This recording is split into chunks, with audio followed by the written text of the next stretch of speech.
ഓരോ സിനിമ വിജയിക്കും തോറും മമ്മൂട്ടിക്ക് അഹങ്കാരം കൂടുന്നു, തലക്കണം കൂടുന്നു ഒക്കെയാണ് പറഞ്ഞു കേൾക്കുന്നത്. സത്യത്തിൽ മമ്മൂട്ടി അങ്ങനെയാണോ? മമ്മൂട്ടി ദേഷ്യമുണ്ടോ? മമ്മൂട്ടി അഹങ്കാരമുണ്ടോ? ഇതൊക്കെ മമ്മൂട്ടിയോട് തുറന്ന് ചോദിച്ചാൽ മമ്മൂട്ടി എന്തായിരിക്കും പറയുക? ഇതേക്കുറിച്ചാണ് ഇന്നത്തെ വീഡിയോ. ഫിലിമി പ്ലസിലേക്ക് എല്ലാവർക്കും സ്വാഗതം.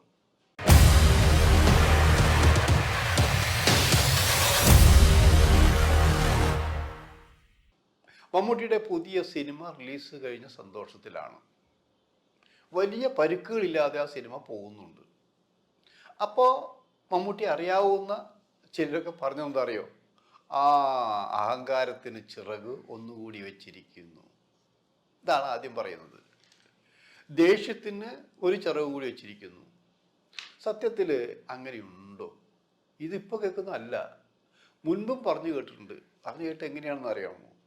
മമ്മൂട്ടി എല്ലാവരുമായിട്ട് ജോളിയായിട്ട് സംസാരിക്കുകയൊക്കെ ചെയ്യും. പക്ഷേ ഉപമിച്ചെങ്ങനെയാണ്? ചെമ്മീനിലെ ചെമ്പൻകുഞ്ഞിനെ പോലെയാണ് ഉപയോഗിച്ചിരിക്കുന്നത്. ചെമ്പൻകുഞ്ഞിനെ പോലെയാണ് മമ്മൂട്ടി. കുറേ നല്ല മീൻ കിട്ടിക്കഴിഞ്ഞാൽ ഈ സ്വഭാവം മാറും. എന്ന പോലെ ഒരു പടം വിജയിച്ചു കഴിഞ്ഞാൽ പിന്നെ ആളുടെ സ്വഭാവം മാറും. ഇങ്ങനെയൊക്കെയാണത്.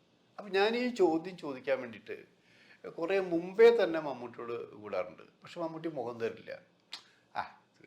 അപ്പോൾ ചോദിച്ചു മമ്മൂട്ടി പിന്നെ അവസാനം നിർത്തും. ഞാൻ പറഞ്ഞു, ഞാൻ പുറകെ നടന്ന് ശല്യം ചെയ്ത്, അതായത് ഇത്തിരി വിവാദമായിട്ട് എന്തെങ്കിലും കിട്ടുമെന്ന് വിചാരിച്ചാണ് കൂടെ കൂടിയത്. അവസാനം സഖി കെട്ട് മമ്മൂട്ടി പറയും, ഇത് വലിയ ശല്യമായല്ലോ ഇത്. ഒരാൾക്ക് ദേഷ്യം വന്നുകൂടെ? ഒരാൾക്ക് അഹങ്കരിച്ചുകൂടെ? മനുഷ്യനല്ലേ എന്നൊക്കെ ചോദിച്ചിട്ട്, അപ്പോൾ അതെന്താണ്, അത് ഉണ്ടോ ഇല്ലയോ എന്ന് അറിയാം. അപ്പം ആർക്കാണ് ദേഷ്യം വരാത്തത്? ആരാണ് അഹങ്കാരിക്കാത്തത് എന്നാണ് മമ്മൂട്ടി. തിരിച്ച് എന്നോടൊരു ചോദ്യം, ഒരു പത്രക്കാരായ നിങ്ങൾക്ക് അഹങ്കാരമില്ലേ? നിങ്ങളെപ്പോലെ അഹങ്കാരമുള്ള പത്രക്കാരൻ ഞാൻ കണ്ടിട്ടില്ല എന്ന് പറഞ്ഞാൽ എങ്ങനെയിരിക്കും? പക്ഷെ ഇവിടെ എനിക്ക് അഹങ്കാരമുണ്ടോ എന്ന് ചോദിച്ചാൽ അഹങ്കാരമില്ല. ദേഷ്യമുണ്ടോ എന്ന് ചോദിച്ചാൽ ദേഷ്യമില്ല. ചിരിക്കണ്ട. കാരണം എനിക്കിപ്പോഴും ഒരു കുട്ടിയുടെ മനസ്സാണെന്ന് ആലോചിക്കണം. കുട്ടികൾ നിഷ്കളങ്കരാണ്. എൻ്റെ പേര് PI മുഹമ്മദ് കുട്ടിയാണെങ്കിലും ആ പേരിൻ്റെ കുട്ടി പോയിട്ടാണ് മമ്മൂട്ടി ആയെന്ന് ആലോചിക്കണം. കുട്ടി മാത്രമേ പേരിൽ നിന്ന് പോയിട്ടുള്ളൂ. എൻ്റെ മനസ്സിലുള്ള കുട്ടിത്വം ഒന്നും നശിച്ചിട്ടില്ല. അത് നശിച്ചാൽ പിന്നെ ഞാനില്ല എന്നാണ് എനിക്ക് തോന്നിയിട്ടുള്ളത്. അതുകൊണ്ട് കുട്ടികൾ ചില കളിപ്പാട്ടങ്ങൾക്ക് വേണ്ടി വാശി പിടിക്കാറുണ്ടില്ലേ? അത് കിട്ടുന്നവരെ കരഞ്ഞുകൊണ്ടിരിക്കും.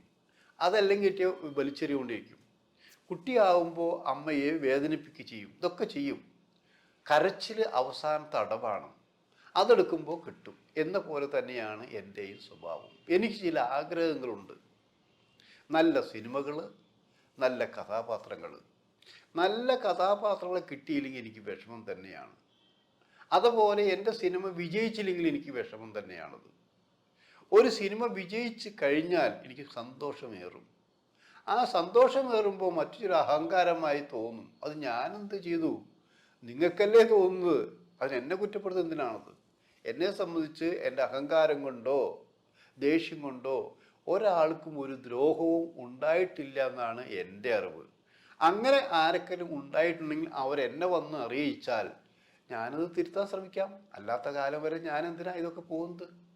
നിങ്ങൾക്ക് വേറൊരു കാര്യം, അപ്പം ചോദിച്ചു, നിങ്ങൾ പിടിവാശി കൊണ്ടും എന്തൊരു ഗുണ്ട സെറ്റപ്പ് കൊണ്ടും നിങ്ങൾ ഒരു നാടിൻ്റെ മുറിഞ്ഞ പാലമുണ്ടൊരു പാലം ഉണ്ടായിരുന്നു നിങ്ങളുടെ നാട്ടിൽ. അതിന് നിങ്ങൾ ബലമായിട്ട് മമ്മൂട്ടി പാലം എന്ന് പേര് എഴുതിച്ച ആളല്ലേ? ഇത് മമ്മൂട്ടി അപ്പം ചിരിച്ചുട്ടോ. ചിരിച്ചിട്ടില്ല. ആ കഥ പറയുകയാണെങ്കിൽ കുഴപ്പമൊന്നുമില്ല. അതൊക്കെ എനിക്ക് അഭിമാനത്തോടെ പറയാവുന്ന കാര്യമാണത്. ഞാൻ സിനിമയിൽ വന്നിട്ട് ആളായതൊന്നും അല്ലല്ലോ. ഇവിടെ പലരും ഇപ്പോൾ PT ഉഷയുടെ പേരിൽ റോഡ് ഉണ്ടാക്കിയാൽ, PT ഉഷ ഒളിമ്പിക്സിന് പോയിട്ടുള്ള ആൾ, മെഡലുകൾ വേണ്ടിയിട്ടുള്ള ആളത്. ഇല്ല, മുൻ മുഖ്യമന്ത്രിയുടെ പേരിൽ വയ്ക്കുക. അങ്ങനെ ഓരോ VIP പേര് റോഡ്, സ്ഥാപനം, പ്രതിമകളൊക്കെ ഉണ്ടാവും. പക്ഷെ ഞാനൊരു വിദ്യാർത്ഥി, ഒരു LLB വിദ്യാർത്ഥി ആയിരിക്കുമ്പോഴാണ് എൻ്റെ പേരിൽ ഒരു പാലം ഉണ്ടായത്. മമ്മൂട്ടി പാലം ഉണ്ടായിരുന്നു. ആലോചിക്കണം. അത് ഞാൻ നിർബന്ധിച്ച് എഴുതിച്ചതോ ബോർഡ് വെച്ചതോ കൈക്കൂലി കൊടുത്തതോ ഒന്നുമല്ല. അത് നാട്ടുകാർക്ക് തോന്നി ചെയ്താന്ന് ആലോചിക്കണം. അത് നാട്ടുകാർക്ക് തോന്നാൻ വേണ്ടി നിങ്ങൾ എന്താ ചെയ്തത്? അയ്യോ, അതങ്ങനെയല്ല. LLB പരീക്ഷ നടക്കുന്ന സമയം ചെമ്പ്, ഞങ്ങളുടെ ചെമ്പിൽ നിന്നാണ് കയറേണ്ടത്, എറണാകുളത്ത് പോകേണ്ടത്. സാധാരണ വരുന്ന ബസ് തിരക്ക് മൂലം നിർത്താതെ പോയി. ആ ബസ്സിൽ പോയാലേ എനിക്ക് പരീക്ഷ എഴുതാൻ പറ്റുള്ളൂ. പരീക്ഷ എഴുതിയില്ലെങ്കിൽ ഞാൻ തോൽക്കും. ഞാൻ എന്ത് ചെയ്യും? അപ്പോഴാണ് എൻ്റെ കൂട്ടുകാർ പറഞ്ഞത് ഇവിടെ നിർത്താതെ പോകുന്ന ഒരു ബസ്സുണ്ട്, ഇവിടെ ലിമിറ്റഡ് സ്റ്റോപ്പ്, അവിടെ സ്റ്റോപ്പില്ല, അവിടെ നിന്ന് കയറിയാൽ തൊട്ട് പുറകെ വരുന്നതാണ്, അതിൽ കയറിയാൽ നിനക്ക് പോയി പരീക്ഷ എഴുതാം. ശരി, മമ്മൂട്ടി തയ്യാറായി നിന്നു. അവർ ഇത്രേ പറഞ്ഞുള്ളൂ, ഞങ്ങൾ നിൽക്കും, വണ്ടി ഒന്ന് സ്ലോ വരുമ്പോൾ ചാടി കയറിയേക്കണം എന്നുള്ളത്. മമ്മൂട്ടി സമ്മതിക്കുന്നു. അവർ ബസ് വരുമ്പോൾ എല്ലാവരും ഫ്രണ്ടിൽ നിൽക്കുന്നു, ബസ് അവിടെ സ്ലോ ചെയ്യുന്നു. പെട്ടെന്ന് മമ്മൂട്ടി അതിൽ ചാടി കയറുക. ചാടി കയറി നിഷ്കളങ്കനായി തന്നെ കണ്ടക്ടറോട് പറഞ്ഞു, ക്ഷമിക്കണം കേട്ടോ, എനിക്കിന്ന് പരീക്ഷയാണ്, LLB പരീക്ഷയാണ്, ഈ വണ്ടിക്ക് പോയില്ലെങ്കിൽ പരീക്ഷ എഴുതാൻ പറ്റില്ല, മുന്നേ പോയ വണ്ടി നിർത്തിയില്ല, അതുകൊണ്ട് വേറെ തെറ്റിദ്ധരിക്കരുത്. അങ്ങനെ അയാൾ ദയ കാണിക്കുമെന്നാണ് മമ്മൂട്ടി വിചാരിച്ചത്രേ. പക്ഷെ അയാൾ ദയ കാണിച്ചില്ല, മാത്രമല്ല വല്ലടിച്ചു നിർത്തി വടർകാ വണ്ടി എന്ന് പറഞ്ഞു. അപ്പം മമ്മൂട്ടി പറഞ്ഞു, ഞാൻ വണ്ടി കയറിയത് ഇറങ്ങാനല്ല, എനിക്ക് ഇറങ്ങേണ്ട ഒരു സ്ഥലമുണ്ട് എറണാകുളം, അവിടെ ചെല്ലുമ്പോഴേ ഞാൻ ഇറങ്ങുള്ളൂ. വാക്ക് തർക്കമായി, പ്രശ്നങ്ങളായപ്പോൾ വണ്ടി വിട്, പോലീസ് സ്റ്റേഷനിലേക്ക് വിട് എന്ന് പറഞ്ഞു.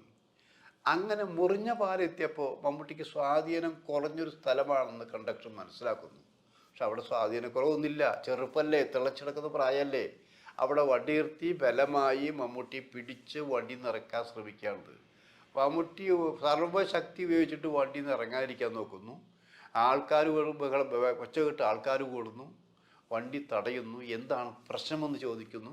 അപ്പോൾ മമ്മൂട്ടി പറഞ്ഞു, ഞാനൊരു LLB വിദ്യാർത്ഥിയാണ്, എൻ്റെ പരീക്ഷ നടന്നുകൊണ്ടിരിക്കുക, ഈ വണ്ടിയിൽ പോയാലേ എനിക്ക് പരീക്ഷ എഴുതാൻ പറ്റുള്ളൂ, ഞാൻ ഈ വണ്ടിയിലും കയറി എന്നെ ഇറക്കി വിടാനാണ് നോക്കുന്നത്, ഇതൊരു കടുങ്കൈയല്ലേ, ഒരു ദയ കാണിക്കേണ്ടതല്ലേ.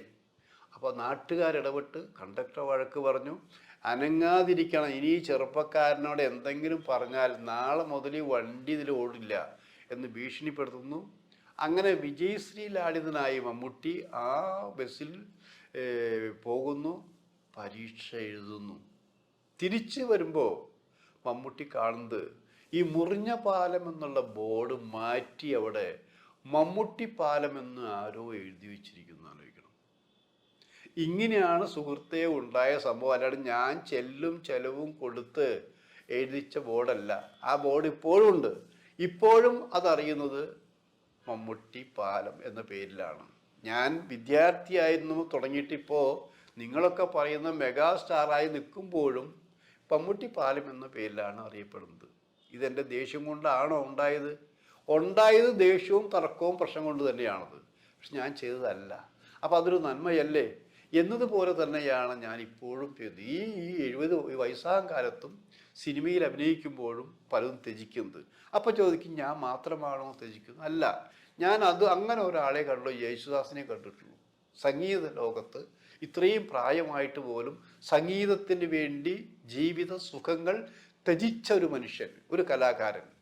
ആ കലാകാരനെ പോലെ തന്നെയാണ് ഈ ചെറിയ നടനായ ഞാനും നല്ല കഥാപാത്രങ്ങൾക്ക് വേണ്ടി, നല്ല സിനിമയ്ക്ക് വേണ്ടി ഞാൻ പലതും ത്യജിച്ചിട്ടുണ്ട്. അങ്ങനെ ത്യജിക്കുന്ന കൂട്ടത്തിലാണ് കുട്ടികളുടെ മനസ്സുള്ള എനിക്ക് ഇച്ചിരി ദേഷ്യവും ഇച്ചിരി സങ്കടവും ഒക്കെ വരുന്നത്. അത് നിങ്ങൾക്കൊന്ന് ക്ഷമിച്ചാൽ പോരെ? അത് ക്ഷമിക്കാനുള്ള മനസ്സ് നിങ്ങൾക്കുണ്ടായാൽ നിങ്ങളല്ലേ നല്ലവരായി എന്ന് പറഞ്ഞത്. ക്ഷമിക്കാൻ കഴിഞ്ഞില്ലെങ്കിൽ പിന്നെ എനിക്ക് എന്ത് പറയും? ഞാൻ ഒരു കാര്യം മാത്രമേ ഉറപ്പ് തരാം, ഞാൻ നല്ല സിനിമകൾ തരാം, നല്ല കഥാപാത്രങ്ങൾ തരാം. പിന്നെ ഇച്ചിരി ഈ കുട്ടികളുടെ മനസ്സ് അതെനിക്ക് സ്വന്തമായിട്ടുള്ളതാണ്, അതെനിക്ക് തരണം. ഇത്രയേ എൻ്റെ ദേഷ്യത്തെക്കുറിച്ച് മറ്റുള്ളവരെക്കുറിച്ച് എനിക്ക് പറയാനുള്ളൂ.